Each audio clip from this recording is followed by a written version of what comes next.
Aloha, everyone. Michelle Melendez with Blossom Inner Wellness, and I am here with Therese Tucker, and she's the founder of Blythe Starlight, Yes. right? Said that right? Yes. And she's a psychic medium, intuitive artist, mentor, and author, and she's created many tools and programs to help you channel your inner mystic. And I'm so excited about this conversation today. Welcome. Thank you so much, Michelle. I love being back here, and I'm excited about the topic too. Yeah, so today we're talking about twin flames and soulmates. And you had said something off of the recording when we were just chatting that I was like, oh my gosh, we got to record this because it was so right on with how I was thinking about the story with these. So let's just jump right in. When you hear someone say twin flame or soulmate, what comes up for you around that? Yeah, well, this is a tricky topic because there's a lot of belief within the spiritual communities that there's not a consensus actually around this topic within the spiritual community. And I know some people are very like attached to it. Um, and and so when people ask me, where's my twin flame or am I going to meet my soulmate? I usually have to like stop and kind of take them back to sort of the basis of which I am guided to perceive this reality that we're in. So what resonates strongly for me are materials like A Course in Miracles and the Law of One. The Law of One is one of the most resonating materials out there for me. And if you haven't heard that, it's such a great resource. You can access it for free. I think it's lnlresearch.org. I need to look that up. But if you look up Law of One material, you can actually find it on YouTube where Mm, they read it out. And it's a very dense material. yeah. But in it, the premise is that the highest truth, the highest universal law is the law of one. And that simply states that we are all one. So we are all connected. There is nothing that separates us. And that basically every thought other than oneness is sort of a what word do they use? I had it in my mind and then it left. It's basically a step away from the truth. So the more you separate from oneness, the further away from the ultimate truth you get. And my understanding of concept of twin flame and soulmates, they're kind of different. Sometimes they get merged into the same group. But it's this idea that a soul split and it created its polar opposite. So it has a feminine polarity and a masculine polarity, and that these souls can come into this lifetime and find each other, and they act as a pure mirror to one another. And therefore, when they come together, they're reunited as a soul in a way. And it just doesn't resonate for me when I It hear didn't. this. Me neither. I was like, yes, I totally, that's what I said. And when you said Law One, I actually found the book on Amazon. So I have the book, but it is very dense. Yeah, it takes a It couple is times reading it. dense. And it's one of those materials, just like I remember when I read Seth Speaks or the Seth books, Mm-hmm. right? Same Yep. kind of denseness. It's like, whoa, you have to take it a little at a time. But Yeah. going back to what I was saying is it these concepts of soulmate and twin flame, they resonate with a type of separation that somehow we are not quite whole until I find this other half. And so immediately I get my feckles, my spidey senses go, no, because it's Yeah. about this idea of lack of completion. And Yeah. really, these concepts were born in the old paradigm, right? So the paradigm that's dying, that's being destroyed, and that existed to teach us something. So I Yes. don't believe anything is created arbitrarily. It's a type of lesson plan, if you will, where we get to go through this idea of separation to come back to the truth of oneness, of wholeness. And and so what I see is that this old paradigm sort of manifested this idea of as soon as you find that other person, then you'll become whole. And it was ultimately a trap because you're Mm-hmm. walking around thinking, okay, I just have to find the one Yeah. and then I can be whole. Yeah, absolutely. And there's this artist that says, I'll draw your soulmate for you. And so this person, I'm like, oh my gosh, why would anybody do that? Because that closes the door to so many wonderful possibilities that show up in your life. Oh, that's not him. It doesn't look like him. So, oh my gosh, you are totally like that's so I totally agree with you. And as far as the trap goes, that I really resonate with because I've never wanted to get married like ever, and it was like I've been asked twice, and I'm like, no. This one, it was like this guy I was seeing, would you ever marry me? And I said no, and he's like, well, what are we doing? And I said, we're hanging out, and he did not like the answer. But Yeah. but I really feel that marriage is also a trap because it's one, it's a three-way with the state. I mean, there's actually a lot of for you have to have a license to marry somebody. You don't have to have a license to be in love and to say I'm going to commit myself to you, for my life. That you don't need a license to do that, but you do. People have been programmed to believe that they do, Yeah. and also with that, for me, for what I see from that is the trap is that the free will of the fact that God gave us free will. And it's like, I love this person because I choose to, not because I have to, not because I wrote down my signature on a piece of paper that says I'm going to love you forever. So now my free will is not, vibing with that. I want out, but I signed this piece of paper, so I can't. That's all a trap. God gave us free will, and I'm going to love somebody because I choose to, not because I have to or because I signed a piece of paper that says that I have to for the rest of my life. So Yeah. that was, I know, and I understand that, and it is a complicated matter. I myself am married, but it is very much, you have to really look at why does marriage exist, and how did it travel through time with us, and how has it been um, twisted and made different over time, because yeah. initially marriages were to bring um, communities together. It was really to like ensure bloodlines and Mhm. strengthen communities or create tribal bonding, between different tribes. It was a way to ensure peace within an area and groups of people. Um, and it probably at that time, I don't know how much love had anything to do with it. It was more of a merger, right? Mhm.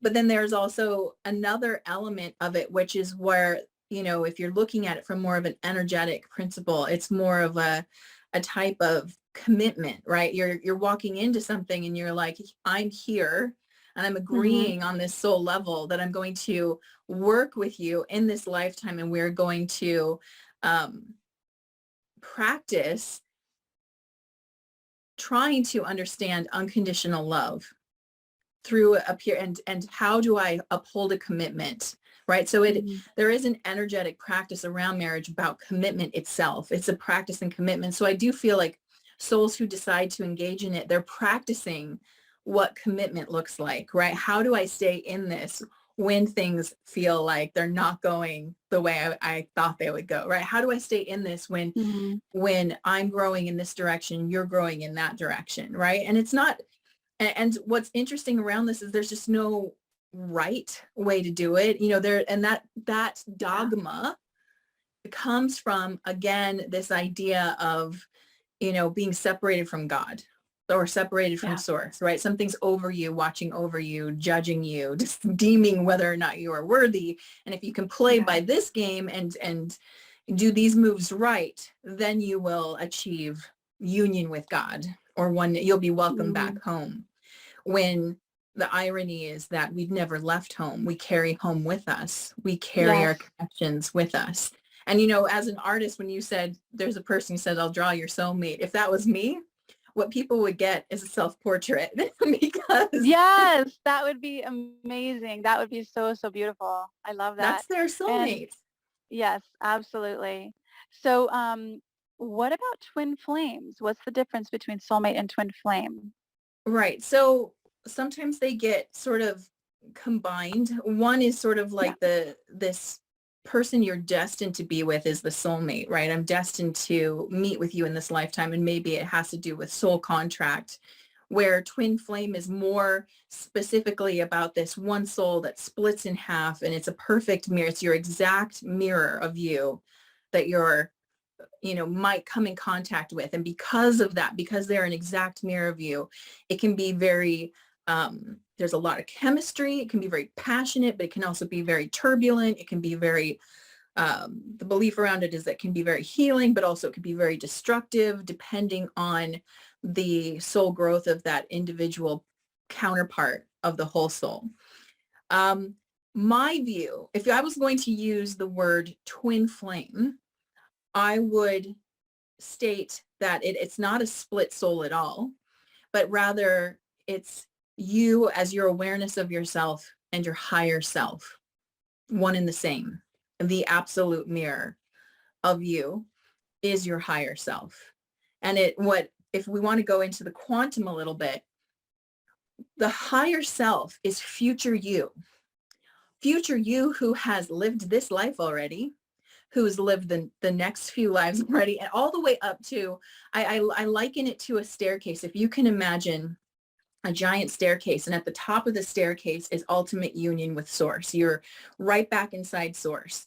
Your higher self is standing on the last step, looking back at where you are right now. And the crazy thing with this is that, time, we tend to think of it in a linear sense because that's how our brains can feel settled and make sense of what's going on. But time is a spiral. It's a moving spiral.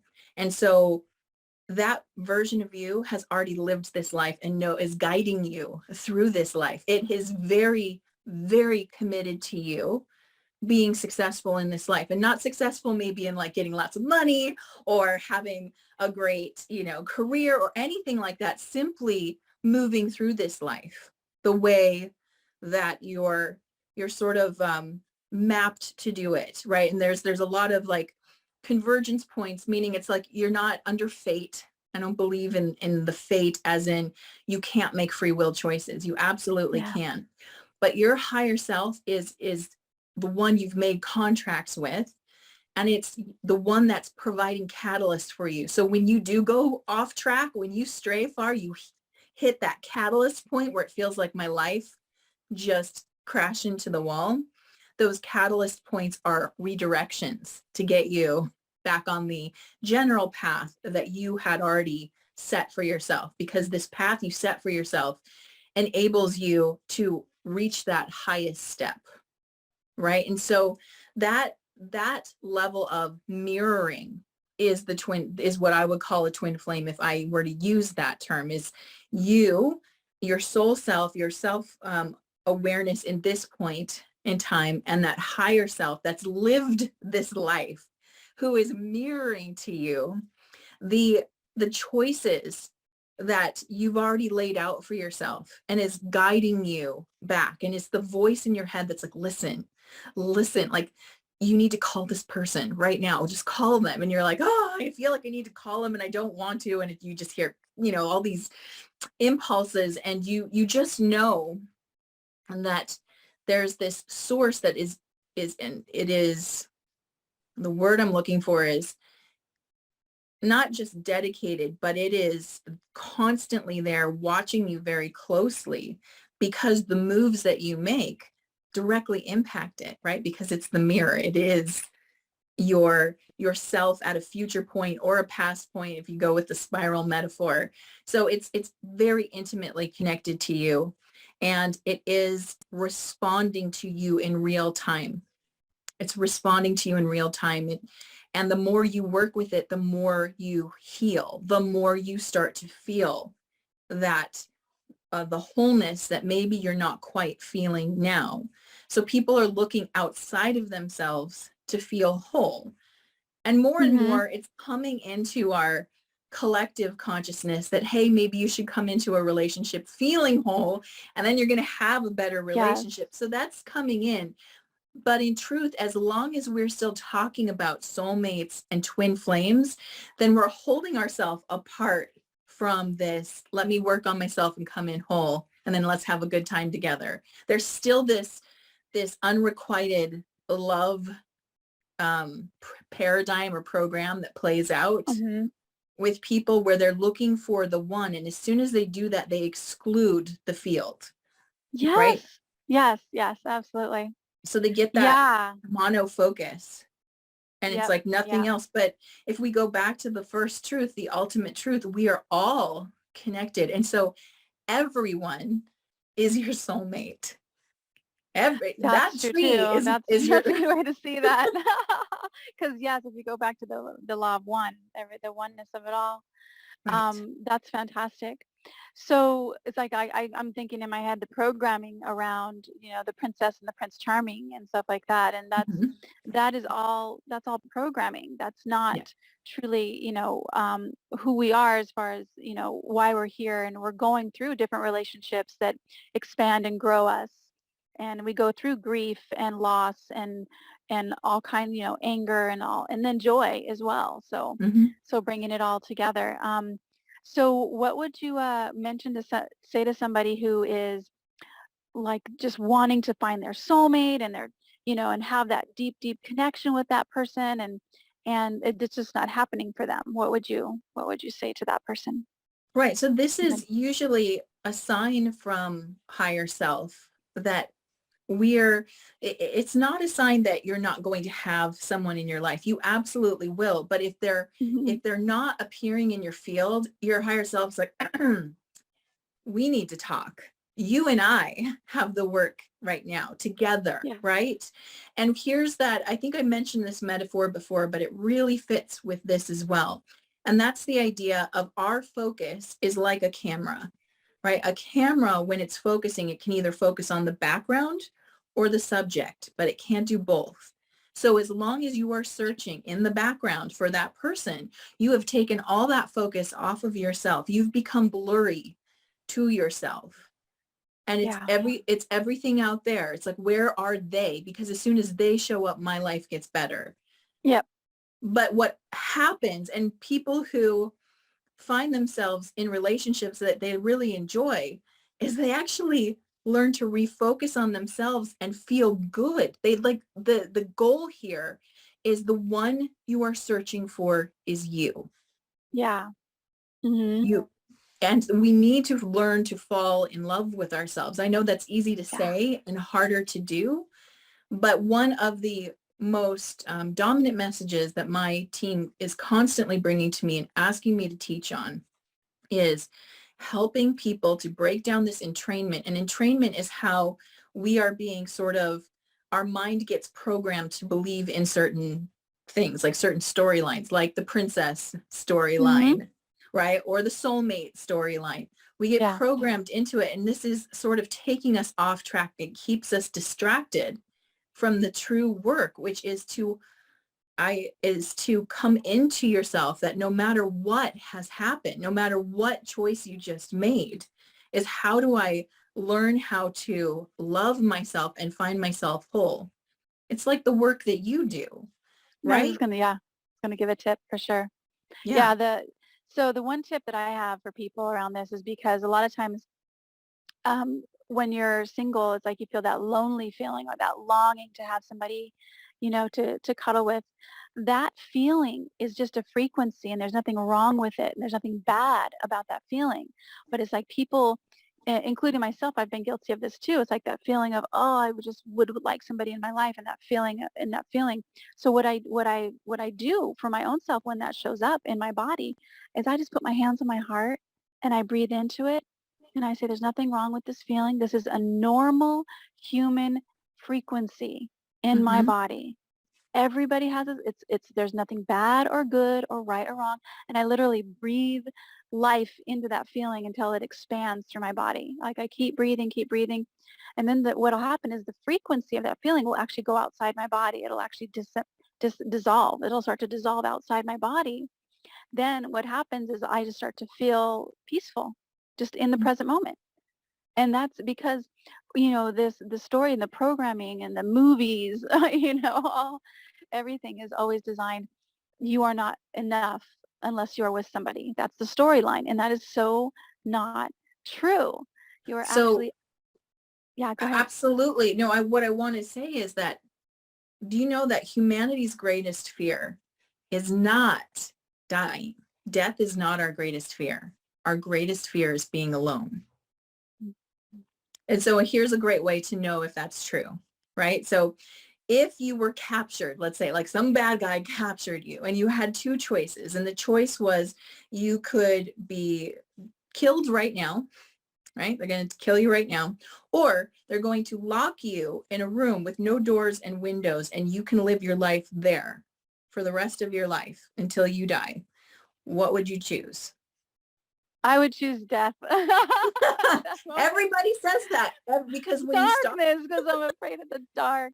well, they could put a light in there, but there's nothing else. There's nothing No. else to interact with, right? So what gets activated in people is our greatest human fear of being alone. But here's the irony. Oh, If we're not engaging with that and giving it love like you're talking about, we can feel that inside a relationship. And that is a yeah. killer of many That is so relationships. true. Oh my gosh, that is so true.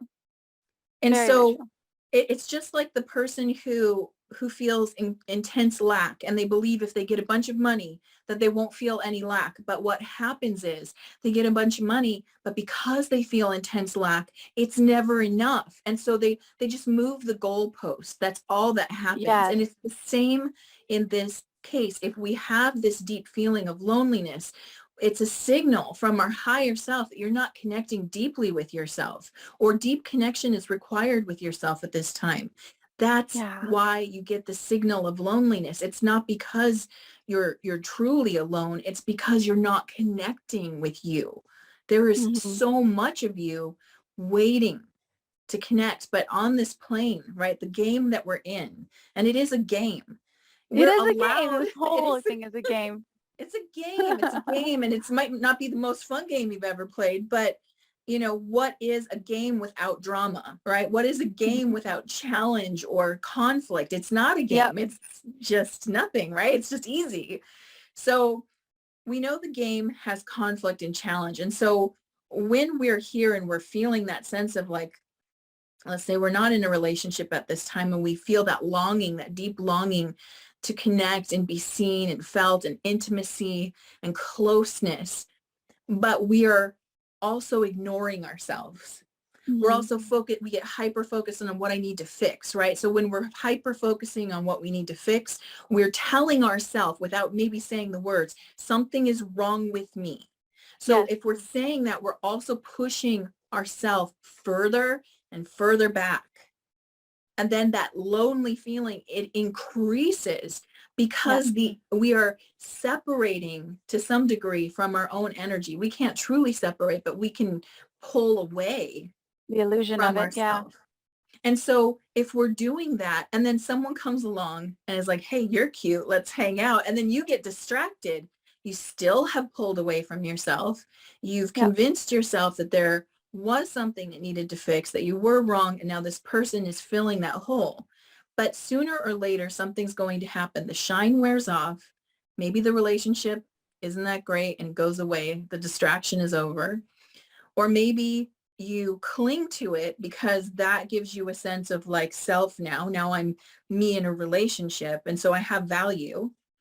But even Yeah. that starts to wear away because there's a separation. So people, no matter what, you can't get away from this work because it You is can't. the goal of the game is to Yeah. meet yourself, fall in love with yourself, become your best ally, your best friend, become your own wife or husband or partner, whatever you want to call Mm. it. Fall in love with who is there. And when you do that, you're falling in love with everyone. I love it. I love it. And you're so right because, I've seen women constantly pick at themselves. I need to do this and I need to fix this. I need to have this done and this in place. Most of I feel like more men do. I need to, have the good job and have the home before I get in a relationship. And more women are like, I have to fix this about my appearance Right. until I'll be loved. And then, like you said, like somebody says, hey, you're cute, let's hang out. And then what I've seen is total self-sabotage. Like they go, oh, well, I'm still not good enough for this person who now likes me. And it's like wanting to hang out with me, but still I still have to fix this and this and this. That frequency ends up, the person feels it. Yeah. And now they're going, what? This person I already thought was beautiful just the way they are. That's why I wanted to go out with them. But Yeah. now this, and so they actually sabotage themselves when, it's like, let it go, breathe into it. Every single person has had, insecurities about certain parts of their body. It's a normal thing. It's a normal thing for being in a human body. Let it be in your body. Breathe into it. It doesn't mean it's true. You don't have to believe all your thoughts, right?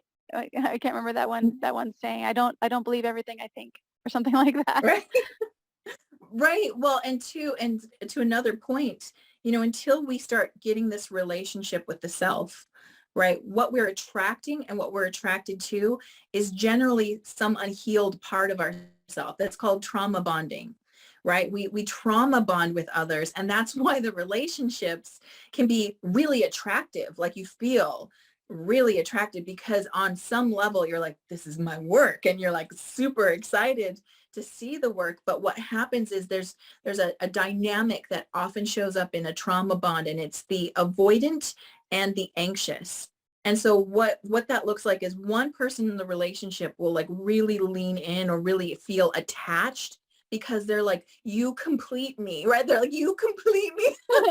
Yeah. And You the had me at hello. other can feel the nails like sinking in and holding on, and they're the avoidant. They're the one who tends to lean out and like retract and pull away. And so it's a constant chase, right? It's a push pull dynamic that it eventually fizzles out, because even if you're in a relationship, I mean, I've been there, so there's no judgment, it's all love, but been in that relationship where you're with the person, you're like, do you love me? And they're like, I love you. And you're sitting there and you're like, but am I pretty enough for you? You start to like dig around. You're like looking now. You don't trust what you're in because you are unhealed, because you haven't accepted that about you, that you are About enough, yourself.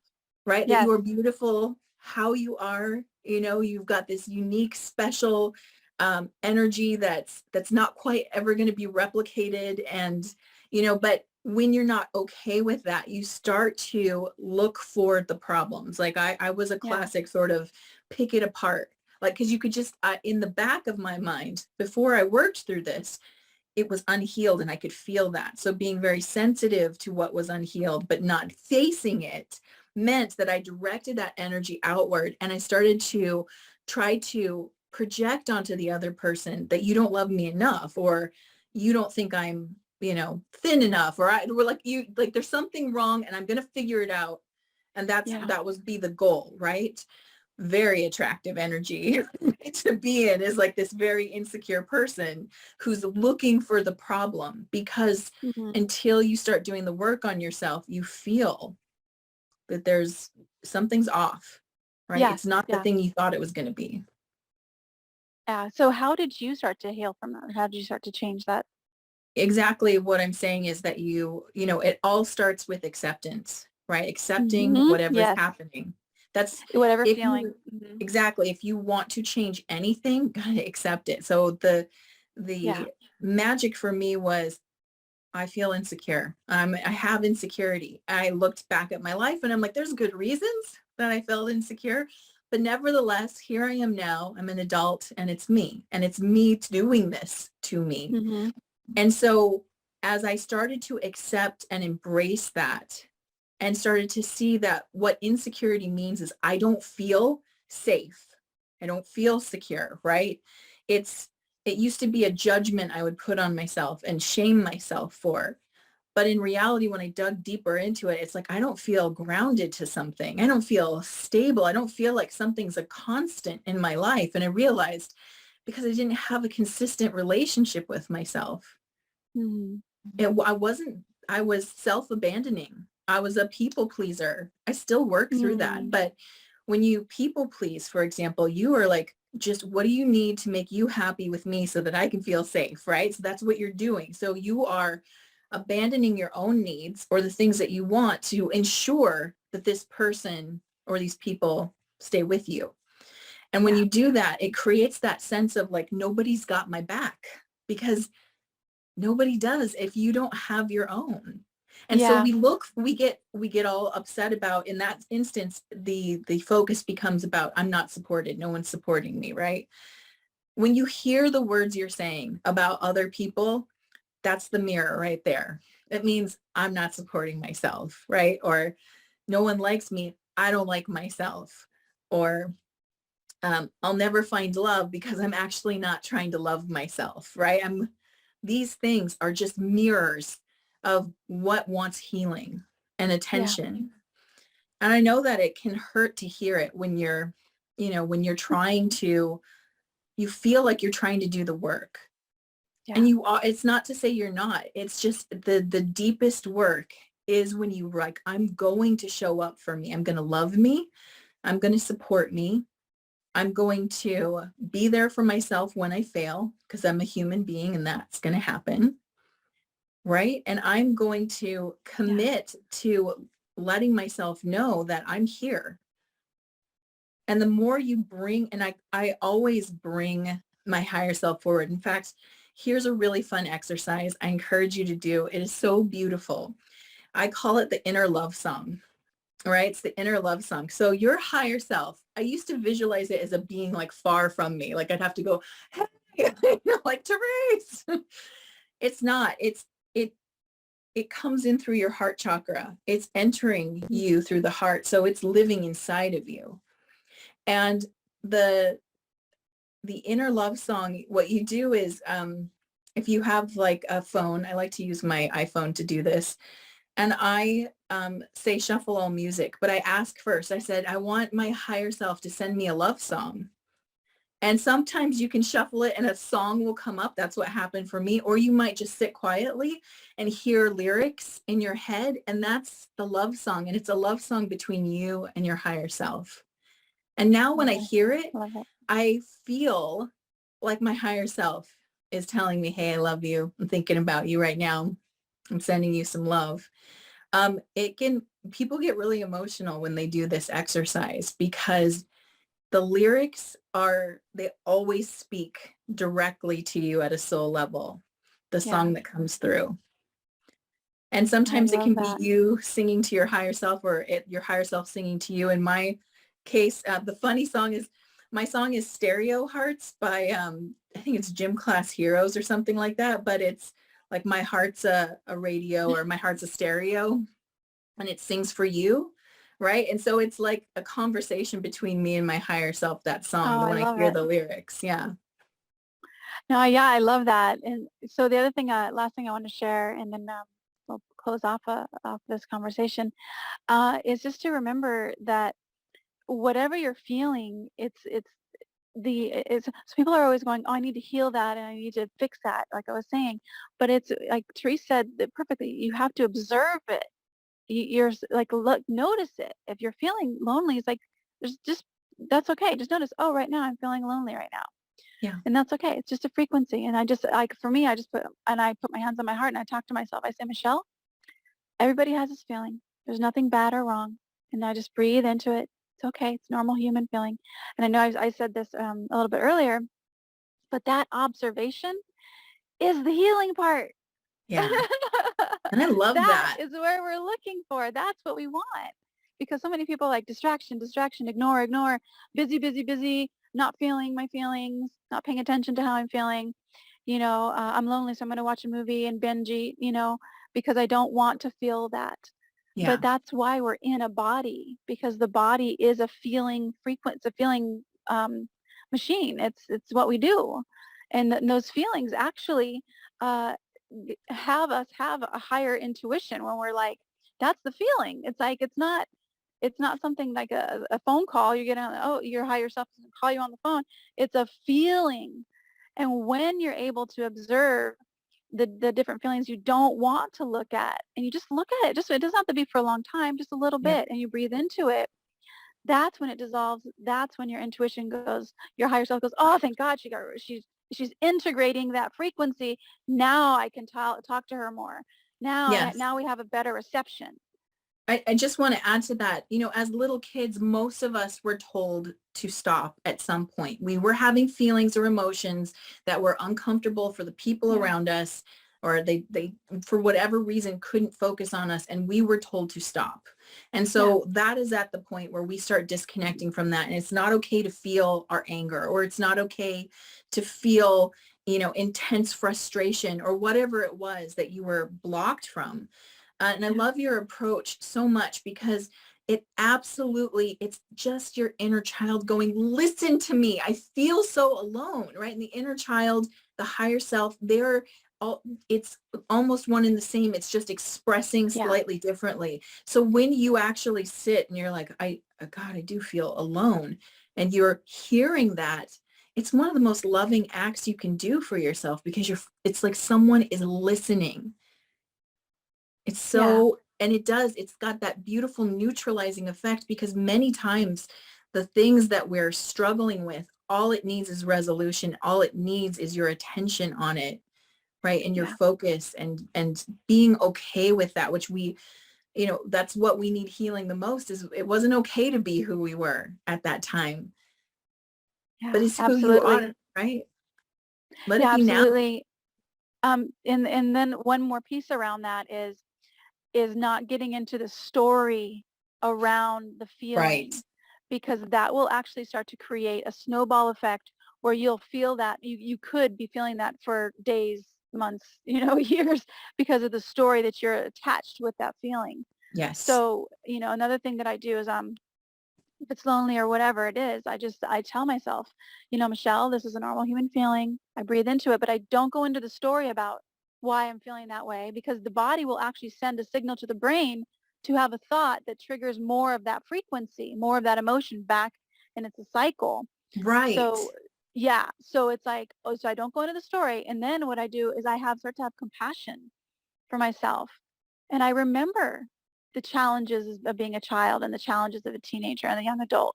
And I just start to have compassion. It's okay you feel this way. I understand. And I Yeah. literally talk to myself like this. I understand you. I get why you're feeling this way. And there's nothing to fix. I get you. It's okay. And then I breathe in that. And then all of a sudden it's just like, okay, now I can have, now peace shows up.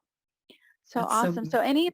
I totally appreciate this conversation. Anything else you want to share around You just know, I supporting feel people like with this? that advice is so powerful, and I love. And when you said it before last time we talked, I was like, oh, that's such good advice, and it's so freeing when you listen to that. That it's okay.